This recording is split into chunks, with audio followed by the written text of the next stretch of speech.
তো বন্ধুরা দেখতে পাচ্ছেন লাইফ জ্যাকেট পরে নিয়েছি আর এই লঞ্চে উঠে পড়েছি আমরা।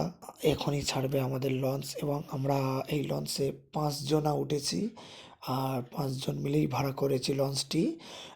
যেহেতু ওখানে গান চলছিল বলে আমি ভয়েস রেকর্ডিং করলাম।